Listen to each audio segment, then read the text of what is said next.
কয়েকদিনের তীব্র তাপপ্রবাহের পর রাজধানীতে নেমেছে স্বস্তির বৃষ্টি।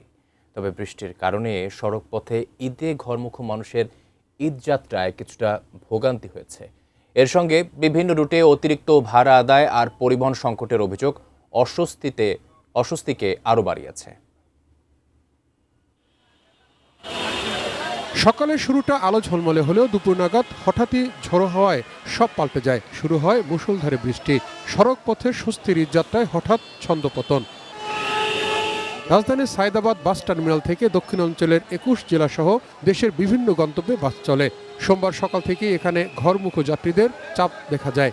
এখান থেকে কয়েকটি রুটে অতিরিক্ত ভাড়া আদায়ের অভিযোগ করেছেন যাত্রীরা। ঢাকা সায়দাবাদ থেকে কুমিল্লা জেলা কোম্পানিগঞ্জ যাচ্ছি। আগে ভাড়া ছিল ২৫০ টাকা, এখন নিচ্ছে ৩৫০ টাকা। কুমিল্লা কোম্পানি ২৫০ ভাড়া ৩৫০ রাখতেছে, ১০০ টাকা বেশি রাখতেছে। ঈদের উপলক্ষে আইতে ওইখান থেকে খালি আসে, এই কারণে আপনার ১০০ টাকা করে ভাড়া নিতেছে। মহাখালী বাস টার্মিনালেও ছিল যাত্রীদের ভিড়। এখান থেকে বাড়ি ফিরছেন ২১টি রুটের মানুষ।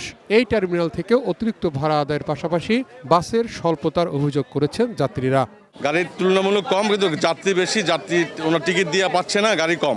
কষ্ট হইলেও যাইতে হয়, এটা ঈদের একটা সময়, বছরের একটা ঈদ, এই জন্যই দুঃখ কষ্ট সহ্য করে পরিবারের কাছে যাইতে হয়। শত কষ্ট আর দুর্ভোগের পরেও ঈদের আনন্দ পরিবারের সঙ্গে উপভোগ করতে সড়ক পথে রাজধানী ছেড়ে বাড়ির পথে ছুটছেন নগরবাসী। তাহিদ সৌরভ, এটিএন নিউজ, ঢাকা।